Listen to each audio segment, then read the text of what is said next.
4 days before the ceremony, I received an email. No greeting, no context, just a single line that read, "Final guest count confirmed. We appreciate your understanding.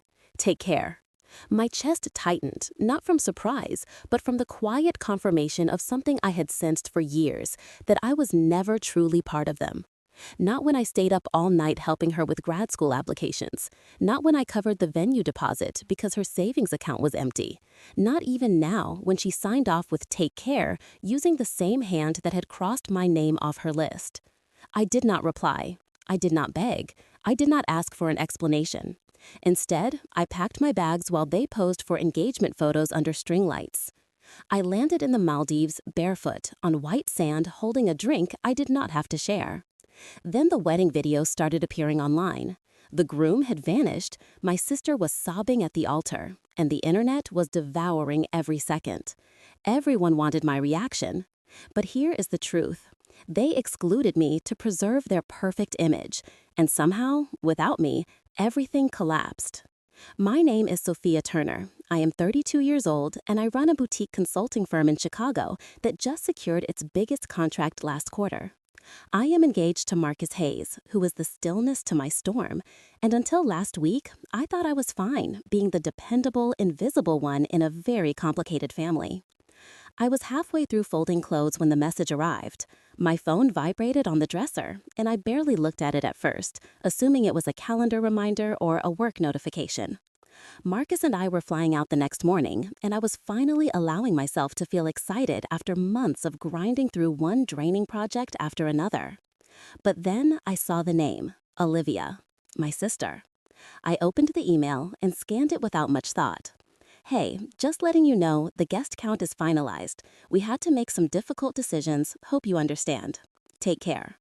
At first, I did not react. My brain simply could not process it, like it was missing context or a second part was coming. Maybe it was a mistake. Maybe she meant someone else. Or maybe my name had been accidentally left off the final version, but would still appear on the seating chart. I stared at the screen again, this time slower. Finalized, difficult decisions. Hope you understand. I was not just another guest. I was not a college acquaintance she had not spoken to in years, or a former coworker she did not want to offend. I was her sister, her only sister, and she had cut me. I set my phone down and stood still for a moment, my hand still gripping the corner of the suitcase on the bed. The hum of the air conditioner filled the silence. I could hear Marcus on a call in the living room, his voice calm and steady. The Chicago skyline outside the window glowed with that soft golden dusk light that always made the city feel gentler than it really was. But inside me, something had shifted. I picked up my phone again and opened Instagram. Olivia had posted a photo to her story just an hour earlier. It was a corkboard decorated in rose gold marker with pastel flowers doodled around the edges. Guest list finalized, so blessed for everyone who will share our special day. Below it, a list of names. I zoomed in, scanning column after column. I knew most of them. Childhood friends, extended relatives, mutual acquaintances, even her old roommate, who had once told Olivia I was too serious to be around. 148 names. Mine was not among them. A part of me wanted to laugh, just to keep from falling into that familiar hole of disbelief. I had always known Olivia could be self-centered, but this was different. This was surgical, quiet, calculated. I did not hesitate.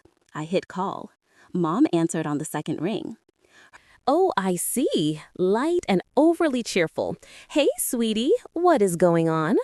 I skipped the small talk. Olivia just sent me an email. She said the guest list is finalized and I am not on it." There was a pause, just a second, but it was enough. "Oh, honey," Mom sighed. "Do not take it personally. You know how weddings are stressful, complicated. They had to make some hard choices." She used that tone again, the one that always made me feel like I was overreacting, like I was a problem to be managed. "Mom, she invited over 140 people. She included Rachel Patterson and her husband, who Olivia has not spoken to since freshman year. I am her sister. I helped her move across the country 3 times. I loaned her money. I sat on her bathroom floor with her during panic attacks, and now she cannot even give me a seat in the back row? Sweetheart, do not do this. It is her day. You are making it about you. I almost dropped the phone. I am making it about me? She is the one who made a decision. She is the one who sent a cold, impersonal email instead of picking up the phone. And you are siding with her again? Sophia, you have always been the strong one. Olivia is under a lot of pressure. And I am not. I ended the call before she could say anything else. I stood in the center of my bedroom, fists clenched, heart racing, but oddly calm. It was not the kind of rage that needed to be screamed into a pillow. It was something colder, sharper, a realization that had been waiting in the shadows for years. I have been the anchor in our family for a long time, the one who never made waves, the one who always flew home for Thanksgiving even when my business was struggling, the one who kept quiet when Mom forgot my graduation but flew to Miami to throw Olivia a surprise birthday weekend. I was always expected to understand, but no one ever made room for me to feel anything. Sophia? I looked up. Marcus was in the doorway holding 2 mugs of tea. His expression shifted the moment he saw my face. What happened? I hesitated, then walked over to him and took one of the mugs. Olivia's wedding is next weekend. I just got uninvited. He blinked. What do you mean, uninvited? She cut me from the guest list, sent an email, 3 sentences. Mom told me not to make a big deal out of it. Marcus did not speak right away. He set his mug down, walked over and took mine from my hand, placing it on the nightstand. Then he looked at me and said quietly, "Do you want to talk about it, or do you want to leave it behind?" I felt something loosen in my chest. I want to leave it behind. Good. He pulled me into a hug, and in that moment, I knew exactly what I needed to do. I was not going to sit around Chicago next weekend refreshing social media and pretending it did not hurt. I was not going to make excuses for people who had stopped seeing me as family. Tomorrow, I would be on a plane with the man I loved, heading to a place where no one would look at me like I was too much or not enough. And this time, I would not leave any space for them to follow. The next morning, we were at the airport by 7. Marcus held my hand while we waited in the security line, his thumb tracing slow circles over my knuckles. I had not told anyone where we were going. No dramatic exit, no final words. I just turned off my phone, deleted the calendar reminder that said Olivia's wedding, and chose silence. It was a direct flight from Chicago to Maldives, 14 hours and change. I stared out the window during takeoff, watching the city fall away beneath us, the buildings turning into matchsticks, the roads like veins disappearing under clouds. Marcus had packed a carry-on for me while I was in the shower that morning. He knew I did not need to explain. He leaned over, brushed my hair behind my ear, and said, "Just you and me. Okay?" I nodded. Halfway through the flight, the attendants brought around small green tea. Glasses of guava juice and warm mixed nuts, Marcus flipped through a travel magazine pointing out places we might explore. The coral reefs near the resort, the overwater bungalows, a floating restaurant he had read about in a blog. I smiled, I nodded, but inside, I was somewhere else entirely. My mind kept drifting to my 12th birthday, when Olivia had broken my new camera. She cried, said it was an accident, and Mom gave her my dessert because she looked so upset. To high school, when Olivia took my jacket without asking and lost it at a party. Dad blamed me for not keeping track of my things. To college, when I got into Northwestern and Olivia did not, so I chose not to go, so I could stay closer, help the family. No one asked me to, but they did not stop me either. Every time something happened, I was expected to be the older one, the responsible one, the calm one. I was trained to swallow things before they could make a sound. But not this time. This time, they were not just asking me to understand, they were acting like I did not even exist. We landed just after 3 in the afternoon. The moment I stepped off the plane, the humidity hit like a warm wave, sweet, salty, alive. The airport was small, almost sleepy, and the customs line moved quickly. Outside, a driver held a sign with our names. He greeted us with a broad smile and 2 cold bottles of water, ushering us into a sleek white speedboat with leather seats that smelled like coconut and citrus. The ride to the resort took under an hour. We passed tiny islands with swaying palms, local boats bobbing gently, and water so clear you could see fish swimming beneath the surface. The ocean appeared, disappeared, and then came back full force as we curved around a sandbar. I leaned over the edge, letting the spray hit my face, and I did not care. The resort was something out of a fantasy. Open-air lobby with wooden walkways, floating over turquoise water, white stone archways, and the sound of waves everywhere. Marcus checked us in, while I wandered to the edge of the infinity pool. Beyond it, the ocean stretched in every direction, light aquamarine near the shore, deep sapphire farther out. Tropical birds circled above the waves, diving like arrows. Our bungalow was over the water facing the sunset, floor-to-ceiling windows, a private deck with 2 lounge chairs, and a king-sized bed dressed in linen so soft it looked like it might float. There was a welcome basket with tropical fruit and a handwritten note. I did not read it. I just opened the patio doors, stepped outside, and let the view swallow me. Later, we ordered room service, grilled mahi-mahi, coconut rice, and something called island bread that melted in my mouth. We ate on the deck. Marcus raised his glass and said, "To doing nothing with intention." I clinked mine against his. That night, I slept with the curtains open. The sound of waves was steady, like a promise. I dreamt of nothing. The next morning, I woke before sunrise. I slipped out of bed, pulled on the resort robe, and stepped outside. The sky was beginning to pink at the edges, and the world felt suspended. I brought my phone with me, though I did not know why. Habit, maybe. I had not turned it on since the flight. I sat in the lounge chair and stared at the sea. Then, after a long moment, I powered on the screen. There were messages, dozens, missed calls, emails, all from my mother, a few from unknown numbers, one from Olivia. I did not open any of them. I deleted every notification. Then I opened the camera, flipped it to front-facing, and took a photo. My legs stretched in front of me, the ocean in the distance, a smoothie on the table beside me. I opened Instagram, uploaded the photo, and typed, "Grateful."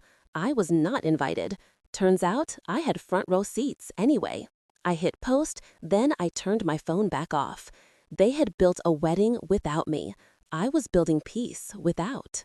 But the scent of lime and ocean salt clung to the air when I stepped into the open-air lobby. Sunlight streamed through wooden slats above, casting slow-moving stripes across the bamboo floor. A soft breeze carried the sounds of the water, rustling palm fronds that framed the space like stage curtains. I did not realize I was holding my breath until the woman at the front desk smiled at me and offered a cold towel infused with cucumber and mint. "Welcome, Miss Turner. We are so happy you are here." She handed me a tall glass filled with what looked like mango juice, but tasted like passion fruit, lime, and something with a gentle kick I could not place until later, ginger. It hit me with warmth but did not linger, just enough to wake up every sense in my body. Marcus leaned against the bamboo counter, glancing at me with that quiet, knowing grin. "You okay?" I nodded. "Yeah, I think I am." Our bungalow was not ready yet, but instead of having us wait in the lobby, they walked us to a shaded cabana by the beach, offered more drinks, and told us someone would come find us when the room was available. Not once did anyone seem rushed or distracted. They made eye contact, they listened, they smiled like they meant it. I had never experienced that kind of attentiveness without having to earn it first. In my family, being noticed meant being useful. I was the fixer, the one who made reservations, paid deposits, edited resumes, wrote cover letters, sent flowers when Olivia forgot birthdays. Being visible had always come with a job. Here, being visible was enough. Marcus and I sat by the water, our feet buried in sand that was cool near the surface and warm underneath. A couple walked past us holding hands, their flip-flops dangling from their fingers, laughing at something only they could hear. I let myself lean into Marcus's shoulder and closed my eyes. The sound of waves brushing the shore lured me into something I had not felt in a long time. Not happiness, not exactly. It was more like absence. The absence of pressure, of responsibility, of apology. Later that afternoon, we were escorted to our bungalow. The moment the door opened, I exhaled audibly. Floor-to-ceiling windows framed the sea like a living painting. The room smelled like linen and frangipani. A fruit basket sat on the table with a handwritten card that read, "We are honored to have you with us." There were no conditions attached to that sentence, just welcome. I took a long shower, letting the hot water wash off the memory of that email from Olivia, of Mom's voice, of every time I had made myself smaller to keep the peace. That night, we dressed up just a little, nothing fancy. I wore a sundress I had not touched in months. Marcus had on a linen shirt I had bought for him last birthday. We sat at the restaurant overlooking the sea, sharing plates of grilled fish and tropical salad, sipping on a cocktail the waiter called the Sunset Glow. He raised his glass to peace, he said. To being allowed to exist, I added. After dinner, we walked the beach barefoot. The moon lit the water in silver streaks. I stopped and looked out at the horizon. Somewhere out there, Olivia was trying on her wedding dress for the final fitting. My name was not on her list, and for the first time, I did not feel like that meant I had failed. The next morning, I woke up with sunlight spilling across the sheets. Marcus was already out on the deck reading. I wrapped myself in the resort robe and joined him. He handed me a mug of coffee with a slice of lime on the saucer. "They do this thing here where they add a little citrus to the roast," he shrugged. "I do not hate it." We sat in quiet for a while. The ocean was calm, the sky cloudless, birds swooped low, dipping into the waves. I pulled out my phone and looked at the screen, still off. I turned it on just long enough to open the camera. I took a photo of the table, my smoothie Marcus's coffee, the sea beyond us framed perfectly. I uploaded it to Instagram with a single caption, "Grateful." I was not invited. Turns out I had front row seats anyway. Within minutes, the likes started rolling in. A few comments from colleagues, a laughing emoji from a college friend. But I did not linger. Marcus glanced over and raised an eyebrow. "That the famous post?" I smirked, just a quiet truth. He sipped his coffee and looked out at the water. No need for a front row seat when the view is better from here. We spent the rest of the morning lounging by the pool. Staff brought around cold towels and sliced fruit on skewers. A man named Rashid asked if we wanted to reserve a sunset dolphin cruise for the next evening. Everything moved at a different rhythm here. Slower, but not stagnant. It was like the island had decided time was optional. I lay back on my lounge chair and let the warmth soak into my skin. I could still feel the bruises my family had left, not literal, but the kind you carry in your chest, the kind that sting when you laugh too hard or when a song catches you off guard. But they were fading, and for once I was not desperate for anyone to notice. After lunch, we wandered back to our cabana by the pool, the kind with curtains you could draw for privacy and a ceiling fan that spun slowly overhead. The sun was high, the breeze just enough to keep the heat from feeling heavy. Marcus stretched out on the lounge chair with his phone, one arm draped across his forehead. I lay beside him, my eyes closed, the warmth of the afternoon wrapping around me like a soft blanket. I heard him laugh under his breath, just a little exhale through his nose. What he did not answer. I turned my head toward him, shielding my eyes from the sun. "You have to see this," he said, holding out his phone. I leaned up on one elbow and took it from him. The screen already paused on the first frame of an Instagram video. The caption read, "When the bride loses it before the first dance even happens." I rolled my eyes. Is this another wedding fail compilation? "Just watch it," he said, already smirking. I hit play. The video was shaky, probably recorded by a guest phone, from the second or third row of an outdoor venue. A string quartet played faintly in the background, the aisle was decorated with blush and white flowers, and the bride stood alone at the altar. Her veil was crooked, her shoulders were tense. She turned suddenly towards someone off camera, shouting, "This is not my fault. He is being impossible. Somebody talk to him." My stomach flipped. The camera panned slightly, catching a glimpse of a man in a tuxedo storming away from the altar, flanked by two groomsmen, trying and failing to stop him. Guests murmured, some standing, others awkwardly seated. The video ended with the bride putting both hands on her head and letting out a sound that was not quite a scream, but close. I blinked. "Play it again," I said. Marcus took the phone and rewound it. This time, I paid closer attention to the details, the setting, the people, the bride's voice. The second time through, there was no denying it. It was Olivia. Her hair was pinned in the exact way she described in a group chat months ago. Her voice, strained as it was unmistakable. And that dress? I had seen the photos of her trying it on. Mermaid style, satin, off-shoulder with a subtle shimmer. It looked like it had cost more than my first apartment deposit. I handed the phone back and stared at the pool water, the tiny ripples catching sunlight. "You okay?" Marcus's voice was soft, measured. I nodded slowly. "Yeah, I think I am." He did not say anything else, just slipped the phone onto the side table and reached for my hand. There was a strange calm in my chest, like the quiet that comes after a thunderclap. Not triumph, not satisfaction, just stillness. I was not sure what surprised me more, that she had a full public meltdown or that someone had caught it and uploaded it to the internet. No filter, no edits, just raw, chaotic footage. But the thing that struck me hardest was her voice, that tone, desperate, shrill, blaming everyone in sight. "This is not my fault," it echoed in my head. How many times had I heard her say those exact words over the years? When she crashed Mom's car, when she failed a course, when she lost her position at that marketing firm.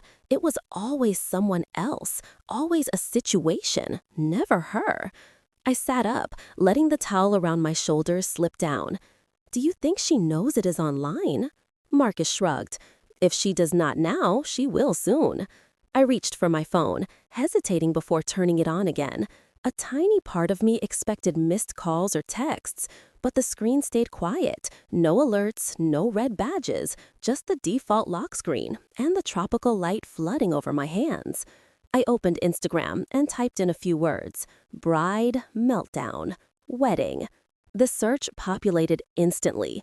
The video we just watched had already hit over 400,000 views, but there were others now, different angles, different guests. Some had captions like "runaway groom chaos" or "she really said not her fault." One had a slow zoom on Olivia with the text overlay, "When your big day becomes everyone's entertainment." I did not laugh. Instead, I felt something loosening inside me, something I had not realized I was still carrying. The weight of always being the strong one, the silent one, the responsible one who stayed behind to sweep up the pieces. I was not angry. I was not even smug. It just felt like balance, like gravity had shifted, half an inch in my favor. Marcus handed me his sunglasses. "Let us go down to the beach. Come on, water is too pretty to waste." I nodded, slipping them on. We grabbed towels, flip-flops, and left our phones behind on purpose. As we walked down the steps toward the shoreline, my mind lingered on a thought I could not quite shake. Maybe the universe was not always fair, but sometimes, just sometimes, it was precise.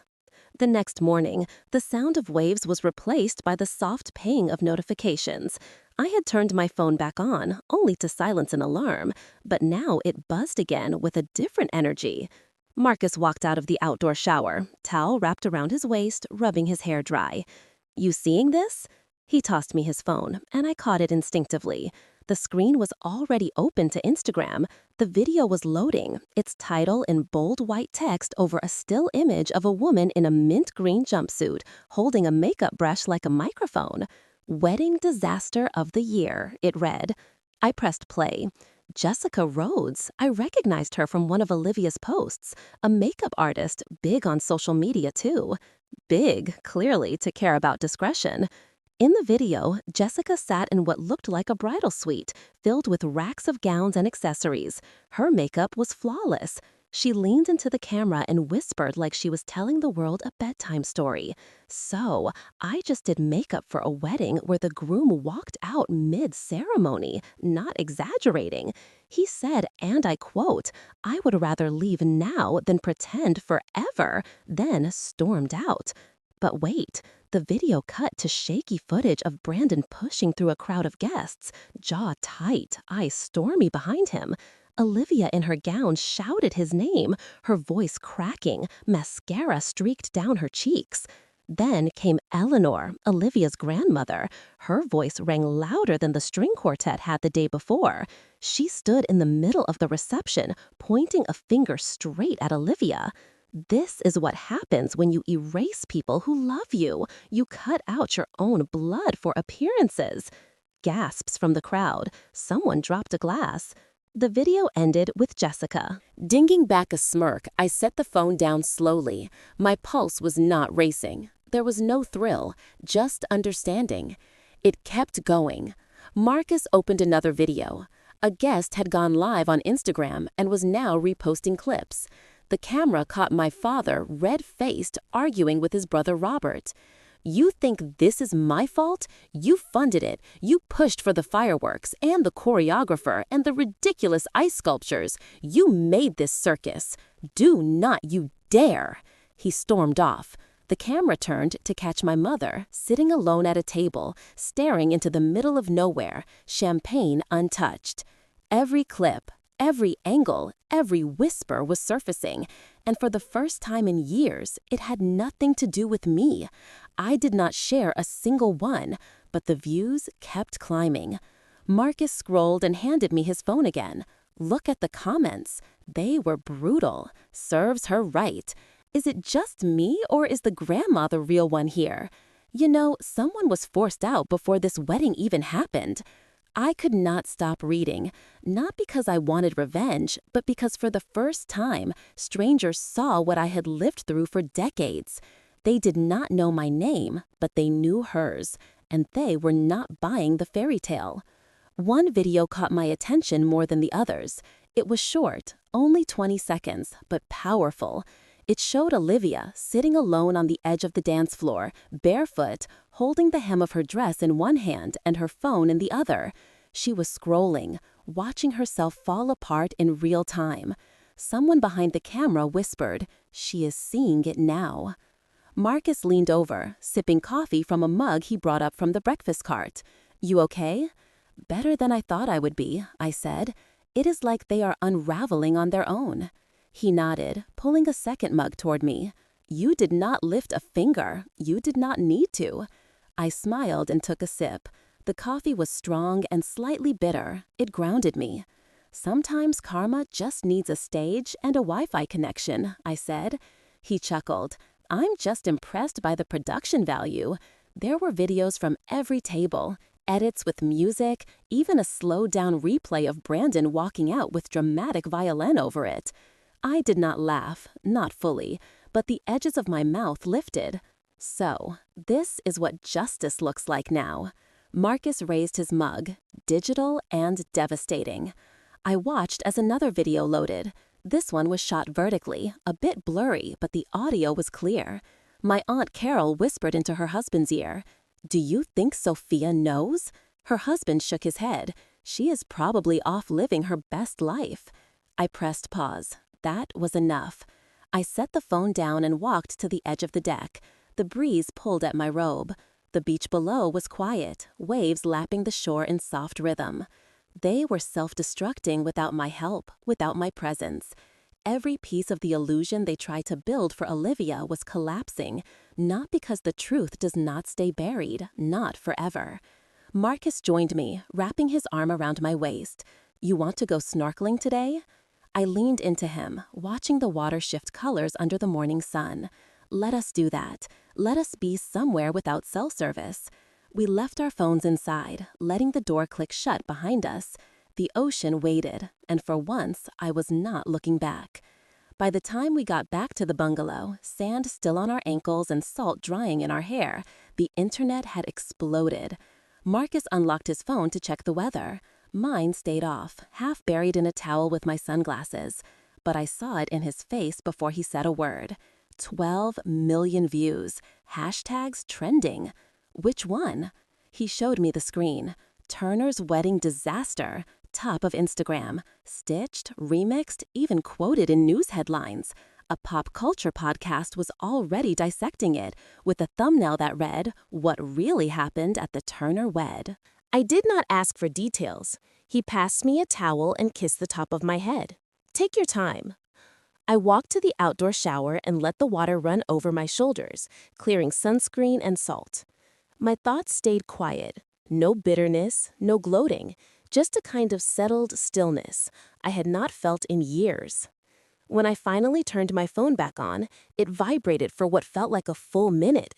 Notifications flooded the screen, faster than I could swipe. Text from Mom first. Time in over a year. Your sister needs you, come home. One from a number I did not recognize. Please, your family needs help. Another, they are saying awful things about her. You are the only one who can fix this. I stared at the words until they blurred. None of them said sorry. None said we were wrong. Just need, expectation, urgency that had nothing to do with love.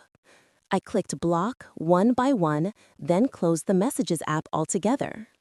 Marcus was sitting on the deck with a drink in hand and his feet propped on the railing, they reaching out.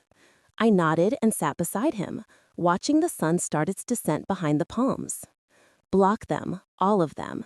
He glanced at me, even your mom. I did not look away from the sky, especially her. We sat in silence for a bit, the kind that is full, not empty. Then Marcus asked, "What if they keep trying?" I turned to him, eyes steady. Then they will hear silence. 100 times, 1,000. You are sure? I smiled softly. It is not anger, not anymore. It is just that this time I have nothing left to say. He nodded and squeezed my hand. That night, the stars felt closer than ever. No calls, no guilt, just waves and wind, and peace. It was strange how quiet the world could be when you stopped answering to the wrong voices. In the morning, I opened Instagram for the first time in days, not out of curiosity, just to clean out the noise. Messages poured in, some from high school classmates I had not spoken to in over a decade, a few from distant cousins, even 2 influencers I did not know had followed me before. You okay? We always knew something was off. You are stronger than all of them. I archived them all without reply. Then I saw a DM from my cousin Natalie. She was not close to Olivia, never liked the spotlight. Her message was simple. I hope you are safe. I am proud of you. No reply needed. I let that one stay. Later that day, Marcus and I took a boat out to a quiet cove. We snorkeled past coral gardens and watched a sea turtle drift below us like it had no hurry in the world. Back on the boat, we shared mango slices from a paper tray and did not speak about the mainland once. In the distance, my old life kept ringing, but I let it ring. That evening, I caught a glimpse of another video in passing. Someone had recorded Olivia at the airport trying to hide behind sunglasses and a baseball cap. Reporters were shouting questions. A small child pointed and said, "That is the lady from the screaming wedding." I did not watch the full clip, just closed the app and slipped my phone back into the drawer. There was a kind of finality in that choice. Not petty, not cruel, just done. We made dinner ourselves, grilled fish, pineapple slices, a bottle of wine we had been saving. To letting things end when they need to, Marcus said, raising his glass. To choosing peace without permission. I answered. We clinked glasses, and somewhere beyond the crashing waves and the rustle of palms, my name might have been spoken in rooms full of regret and desperation. But none of that reached me here. Here, I was not the sister they forgot or the daughter they dismissed. I was not their fixer or their fallback. I was just me, and that was finally enough. The next morning, I sat on the deck with a bowl of papaya and lime. the air still warm with sea salt and slow breezes. Marcus was inside making coffee, humming something off-key, when he called out for me to come look. Tipped the television, I thought maybe it was another weather warning or a flight update. Instead, I walked in to see my face, my actual face, on the corner of an ABC morning segment. The banner read, "Viral Vows Gone Wrong." Beside it, an Instagram montage played on loop. It started with drone footage of the beach ceremony, zoomed in on Olivia's panicked expression, then cut to a clip of the makeup artist throwing down a veil and yelling something unintelligible. Then came the crowd footage, including someone shouting from behind the phone camera, "That is the sister, the one they erased." I stood frozen, a piece of fruit still halfway to my mouth. Marcus grabbed the remote and turned up the volume. The anchor and cultural correspondent, both in polite media tones, were trying to dissect the social response. One commented on the sharp divide between curated family perfection and messy real-world betrayals. The other cited the hashtag Turner Wedding Disaster. That tag had already hit 12 million views. 12 million strangers watching the implosion of a family I had tried so hard to hold together. Marcus looked over at me carefully. "You okay?" I nodded, but I was not sure what I was feeling. Not quite shock, not satisfaction either. Just clarity, the kind that comes not from triumph, but from truth finally being louder than denial. Later that afternoon, I opened my laptop for the first time since arriving in the Maldives. My inbox had exploded. At least 25 brands were pitching partnerships. A wellness retreat wanted me to host a boundaries workshop. A podcast titled Sibling Secrets, Real and Raw offered a feature episode. Another suggested a capsule clothing line called Uninvited but Unbothered. I scrolled past the noise. Then I saw it. Subject, request for interview. Claire Mitchell, ABC Arts and Culture. It felt oddly formal, almost gentle. I clicked. "Dear Sophia, my name is Claire Mitchell, a correspondent with ABC's Culture Desk. We have been covering the viral Turner wedding story and the surrounding public discourse. If you are open to it, we would love to hear your side. Not a scandal, but the story in your voice, in your timing. No pressure, just an open invitation. Warm regards, Claire." I read it 3 times. It was the first message that did not feel like someone trying to make me a product. It was quiet, considerate. Still, I did not reply. Instead, I closed the laptop and walked barefoot along the shore until the sun tilted west. The sky bloomed with coral and violet. Each wave erased the last. My thoughts followed that rhythm, rising, pulling back, quiet again. That night, Marcus handed me his phone with an open article. Olivia had released a public statement through her publicist. The title, "The Truth Behind the Wedding Day Disaster." Her quote stood out in bold. "I trusted the wrong people. Some energy in the room was just hostile." There it was, her version.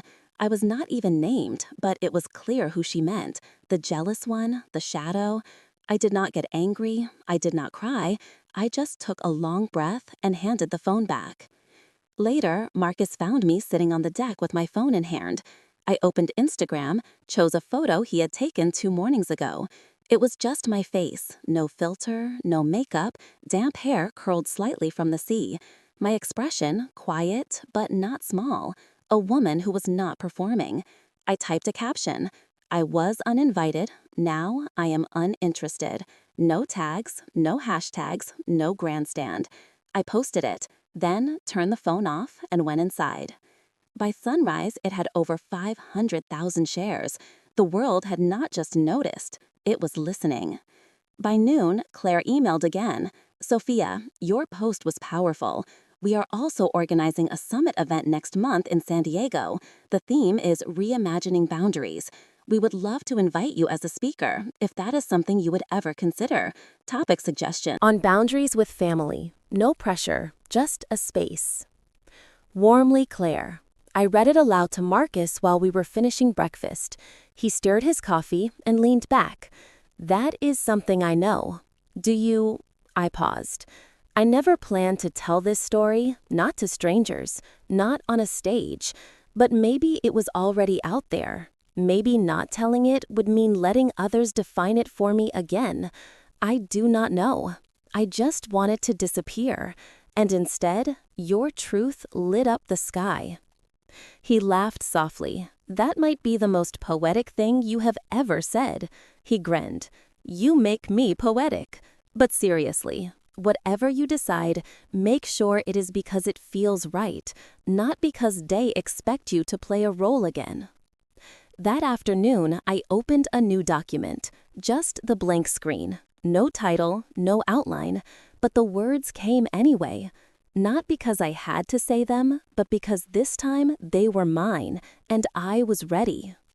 The call came just as the sun slipped beneath the horizon, casting the sky in soft lavender and peach. I had been sitting on the terrace with a book. I was not really reading, letting the ocean's breath fill the spaces silence used to occupy. Marcus handed me the phone, screen glowing with a familiar name, Eleanor Dawson. I had not spoken to my grandmother in over a year. She had stopped attending family events long before I was officially erased. Her silence, more of a protest than a surrender. She was my father's mother, and unlike my mother's side of the family, she had always seen me, really seen me. I hesitated, then answered. Her voice was raspy but steady. "Sophia, sweetheart, I hope I am not interrupting." "Not at all, Grandma." She exhaled slowly. "I wanted to tell you something. I should have done it years ago, but I did not know if it was my place. Your grandfather left a will, a different one than the family told you about. He updated it before he passed, made sure you were the primary beneficiary. He wanted you to have the Lake Tahoe cabin, his trust in the investment firm, and a few other assets." I blinked. "But they said he left everything to Mom and Aunt Diane."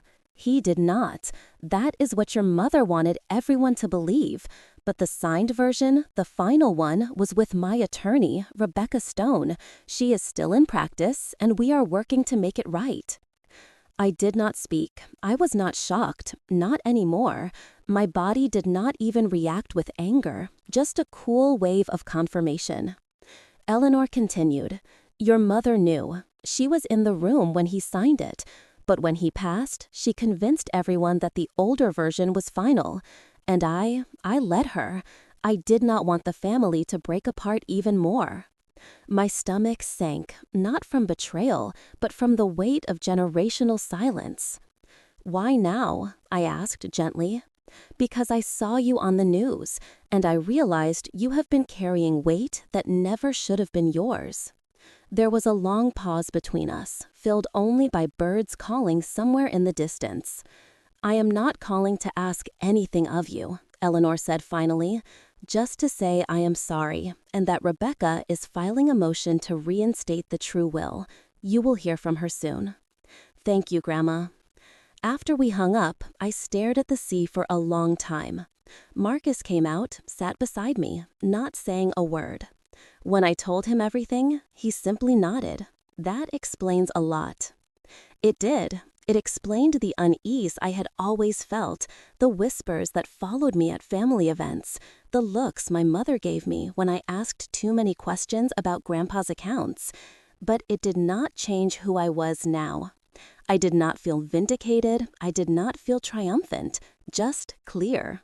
This was not about the Lake Tahoe cabin or the money. It was not even about the lie. It was about finally seeing the full picture, about realizing that even the roots of my family's manipulation went deeper than I thought. When Rebecca Stone called me 2 days later, her tone was warm, precise, and firm. Sharp like glass, we are filing in Superior Court in Sacramento. The document is solid, dated, notarized. Your mother will have an opportunity to contest it, but our position is strong. I asked her what would happen if it was enforced. You would be the primary heir to your grandfather's estate retroactively, which includes the family's remaining shares in Dawson Investments. I almost laughed. The same investments Olivia tried to impress influencers with, the ones she bragged about at the rehearsal dinner. I do not want revenge, I told Rebecca. I just want it to stop. The pretending, the rewriting. She replied softly, "Sometimes clarity is the sharpest form of justice." I did not tell my mother. I did not call Olivia. I did not post a thing. I just lived. I kept swimming in the mornings, cooking dinners with Marcus, answering emails from people who watched my summit clip and said it made them call their estranged siblings or set boundaries with toxic parents. I existed without the ache of proving I deserved. One night, Marcus placed an envelope in front of me. It had the court seal inside. Inside was the preliminary hearing date. It did not make my heart race. It did not steal my breath. It was just paper. The truth was already mine. The rest was just logistics. Olivia was not used to losing, especially not in public. At first, she stayed quiet, probably hoping the buzz would die down, but it did not. The video of the wedding fiasco had gone viral in ways no one could have predicted. It was not just one clip anymore. Content creators were making deep dives, analyzing every awkward glance, every moment of tension. There were reenactments, reaction videos, even a couple of makeup tutorials inspired by my beach selfie. Somewhere between the 5th and 10th million view, Olivia snapped. She submitted a takedown request to Instagram, citing violation of her privacy. Then another, and another. She flagged the most popular account, a creator named Amanda Chen, who had posted a stitched commentary that opened with the words, "So apparently the sister planned and paid for the wedding and was not invited." That one had over 9 million views and counting. Amanda responded with a new video the next morning. Her voice was calm but firm. "You can try to silence the internet," she said, "but you cannot erase what you did. Just because it is inconvenient now, the truth does not violate privacy. It just shines a light where you hoped no one would look." The comment section exploded. Most people sided with Amanda. Some dug up old interviews Olivia had done where she talked about her perfect family and her supportive upbringing. Others started stitching together timelines, receipts, even the leaked seating chart that showed my name scribbled out and replaced with TBD next to the kitchen staff. The irony was not lost on anyone. By that weekend, a new phrase was trending: "Justice for Sophia." It was surreal. I never asked for any of it. I never thought people would care this much, but they did. Not because I was special, but because the story was familiar. People knew what it felt like to be left out, to be replaced, to be made to feel invisible by those who should have protected you. And now, Olivia was learning what it felt like to be held accountable. She tried a different approach next, a live stream. I was not watching it live, but Marcus was. He called me from the guest room, voice tight with disbelief. "You are going to want to see this." I walked into the main room where the television was on and muted. Her face already filling the screen. Eyes red, makeup streaked, voice trembling. "I did not want to lose my sister," she said. Her hands were shaking. "I never meant to hurt her. I just wanted things to be perfect." The chat was brutal. "Then why did you erase her? Perfect for who? Your Instagram followers? You knew she paid and still cut her out." The comments kept pouring in. Marcus glanced at me and handed me the remote. I turned the volume down even lower until it was just a whisper under the ceiling fan. "She is not crying because she lost you," he said. "She is crying because she lost the image, the fairy tale. You messed up the picture she painted for everyone." I did not reply. Instead, I walked over to the speaker and hit play. A slow jazz record started, warm and loose, filling the space between us. Sometimes silence said more than anything else. The next morning, my inbox was full. Strangers from all over the country shared their stories. Women who had been written out of wills, daughters who were pushed aside for prettier sisters, artists whose families only supported them once success became profitable. It was not just me. It never was. One message stood out. A mother wrote, "My teenage daughter watched your summit clip last night. She turned to me afterward and said, 'Maybe I do not need to chase them anymore. Maybe I can just chase me. Thank you for giving her that.'" I sat with that for a while, not because it was flattering, but because it was humbling. What started as pain had turned into something larger than me, something freeing. Meanwhile, Olivia tried to pivot again. She posted a curated carousel on Instagram, pictures of us as kids, captions about forgiveness and healing, a quote from some therapist she probably never saw. Comments were turned off. Marcus laughed when he saw it. "She is trying to rebrand," he said. But I was not interested in fighting her anymore or correcting her version of the story. I had said what I needed to say by doing what she never expected me to do, leaving, not begging, not explaining, not returning for one last talk, just leaving. Let her cry, let the comments come, let the internet do what it does. And if she ever really wanted to understand what she lost, she would have to do the work, the quiet kind, the lonely kind, the kind that no live stream could fix. By the end of the week, Instagram had reinstated all the removed videos. The platform released a statement saying that the content in question did not violate any privacy rules and was protected under commentary and public interest. Olivia never addressed that. She stayed offline after that, at least for a while. Marcus and I took a walk that night, the stars clear over the beach. We did not talk much, just the sound of waves and our footsteps. After a while, he asked, "So, do you think they will ever really see you? Not just notice you, see you?" I stopped and looked out at the dark water. "They saw what they wanted to see," I said. "A version of me that stayed useful, quiet, and small. And now I do not need to be seen by them. I just need to stay visible to myself." He smiled and reached for my hand. "Come on, the tide is going out." We turned back toward the bungalow, the jazz still drifting faintly through the screen door, the night folding gently around us. And for once, there was nothing left I needed to prove. The water was still when we stepped onto the dock, golden light stretching across its surface like a quiet promise. Marcus handed me my paddle and did not say a word, and I did not need him to. We pushed off gently, our boards gliding side by side into the open cove. I had never been good at silence before. In the past, I would have tried to fill it with questions, explanations, apologies. But that evening, under the slow fading sky, I let it be what it was. Clean, simple, undemanding. A dolphin surfaced ahead of us, fins slicing the water, and I smiled. Not because it was particularly meaningful, but because it reminded me that things could be beautiful without being symbolic. Not everything had to lead to something else. Back at the bungalow, my phone buzzed. I did not check it right away. It was too nice out, too still. But once we had rinsed the boards and put them away, I picked it up. And saw the name Claire. Her message was brief.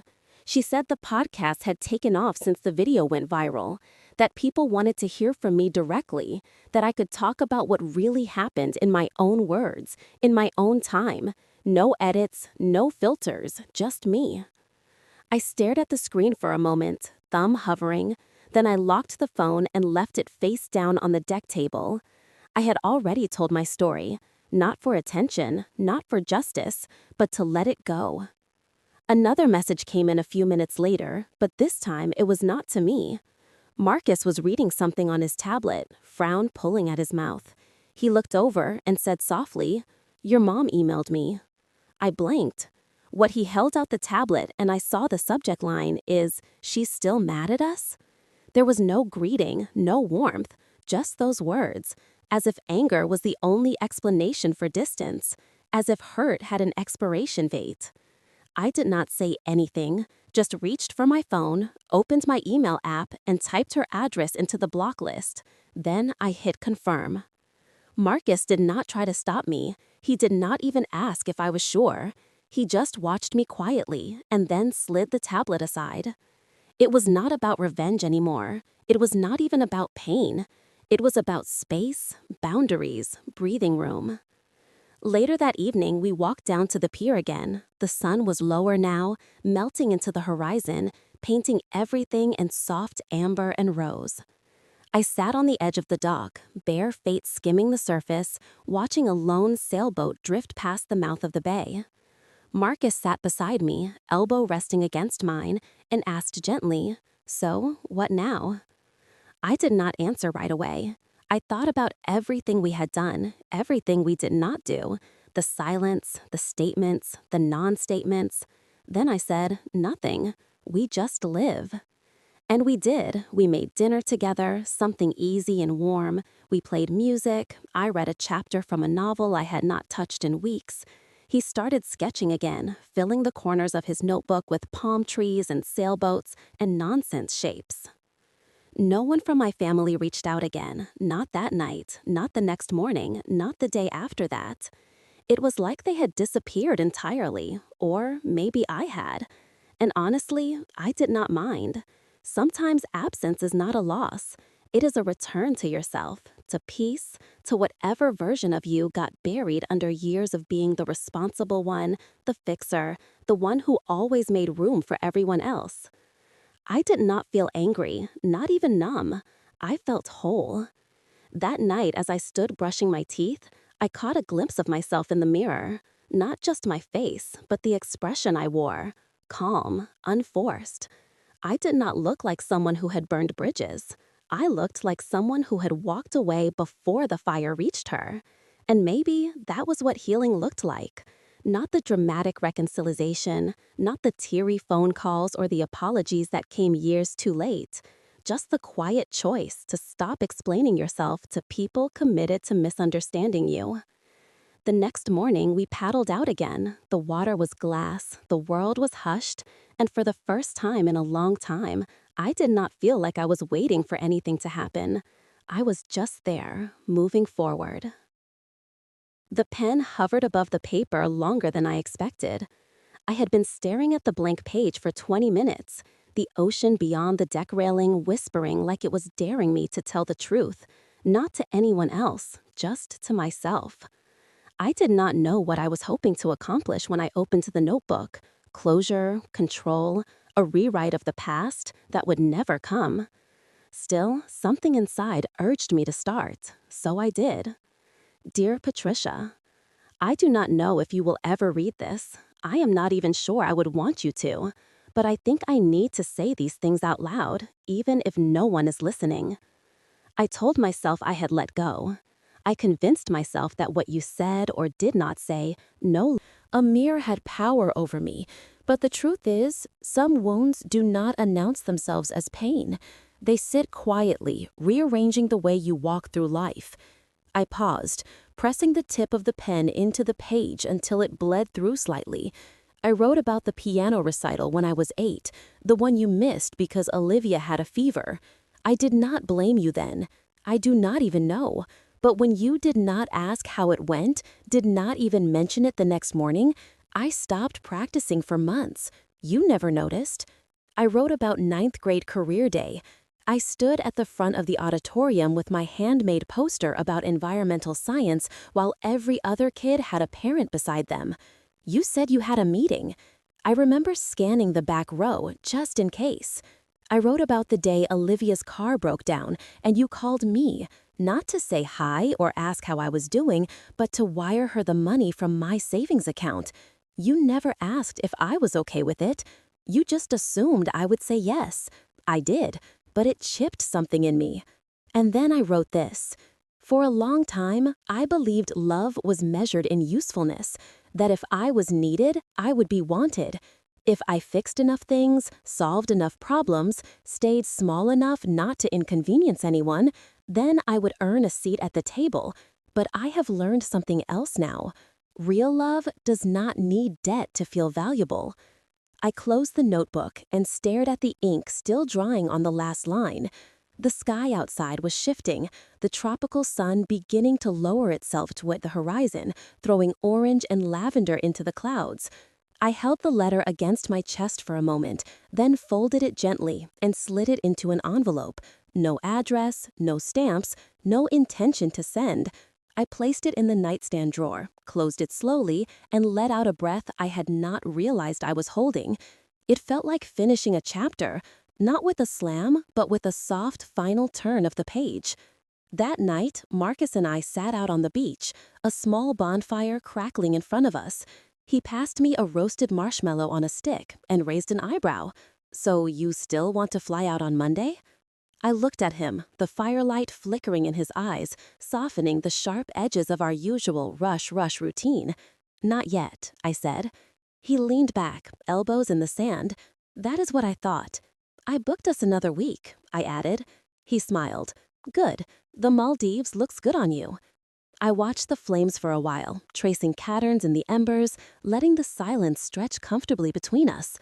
"You know," he said after a beat, "I do not think you ever needed them to say sorry. I think you just needed to know you did not owe them anything anymore." I nodded slowly, letting that truth sink in. The next morning, I woke up to a notification pinging on Marcus's phone. He handed it to me, wordlessly. It was an email from Patricia. Subject line, "Any word from her?" The body of the message was short. "Is she still mad?" I did not reply. Instead, I opened the email settings, added her address to the blocked list, and handed the phone back. No dramatic goodbye, no final message, just quiet closure. Later that afternoon, we took the paddleboards out again. The sea was calm, glassy. We moved in sync, cutting through the water under a sky so clear it felt like the world was brand new. I was not angry anymore, not sad either, just done. Done waiting, done hoping for recognition from people who never really saw me. Done playing the second-string character in a story I had been writing all along. We paddled farther than usual until the resort was a blur behind us, and the only sounds were water, wind, and the occasional seabird overhead. Marcus glanced over at me and grinned. "You look lighter." "I think I finally am."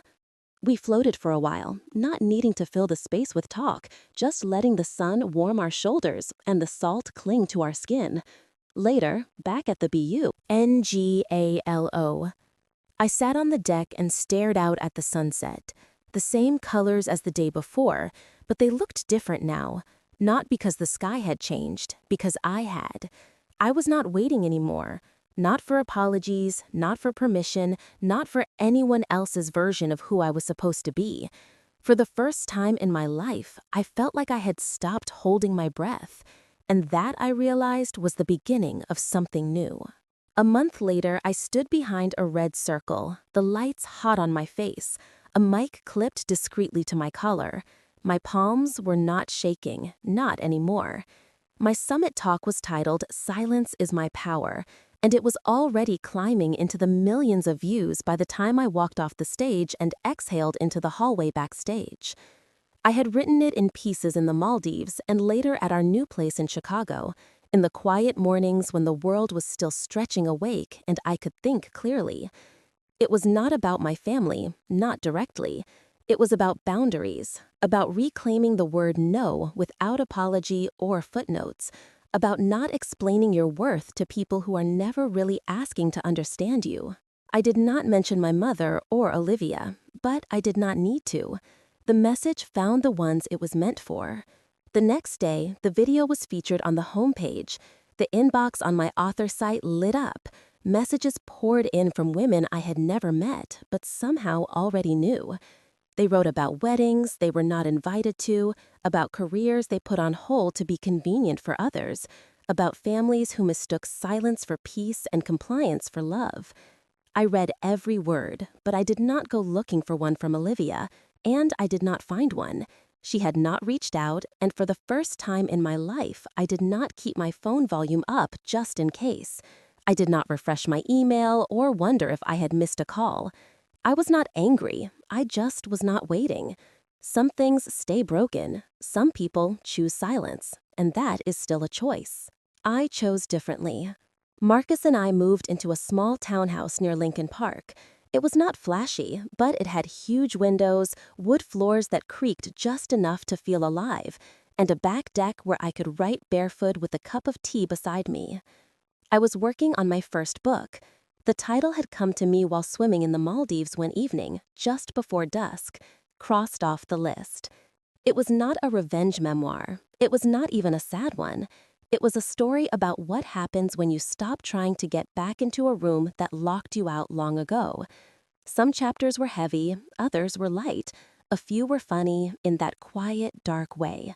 Pain becomes funny after enough distance. Marcus read each draft without comment until the last page.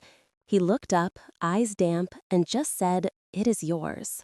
Every morning I walked the loop by the lake, sneakers crunching on gravel, birdsong weaving into the rustle of breeze through the trees. I used to start each day checking texts, hoping for a crumb of validation. Now I checked in with myself. Do you feel steady? Yes. Do you feel free? God, yes. Once, during one of those walks, I saw a woman sitting on a bench crying softly. I did not stop, I did not intrude, but I slowed just enough to meet her eyes and nod in that way women do when they recognize the ache in each other. I hope she found her red circle. I never did hear from my mother again. There were no birthday cards, no sudden apologies, no epiphanies wrapped in long emails, just a continued silence that confirmed what I already knew. I had not left the family. I had simply stopped running to keep up with a version of it that never truly included me. Some days I wondered if she watched the summit talk. If she did, I imagined she did not recognize herself in it. And that was fine. Healing did not require their understanding. It only required my own. When the book sold, my agent called with tears in her voice. "See," she said, "you are going to help so many people." I smiled and told her I just helped one. Me, Marcus, and I cook dinner most nights. Nothing fancy. Tacos, roasted vegetables, pasta with too much garlic. We played music loud and danced in the kitchen while the rice boiled over. We made plans for trips we had not booked and laughed about the absurdity of seating charts and monogrammed napkins and people who needed power more than they needed peace. I had once believed family meant belonging, no matter the cost. Now I understood that sometimes choosing yourself means losing the table you were never truly welcomed at. They held a wedding without me, and I built a life without them. If you have ever been erased, overlooked, told to be smaller, quieter, easier, or more convenient just to stay in the room, know this: you are not the problem, and your voice is not too loud. So tell your story, loudly or softly, in ink or pixels, or whisper to the wind. But tell it, because the ones who tried to write you out, they do not get to write the ending. You do.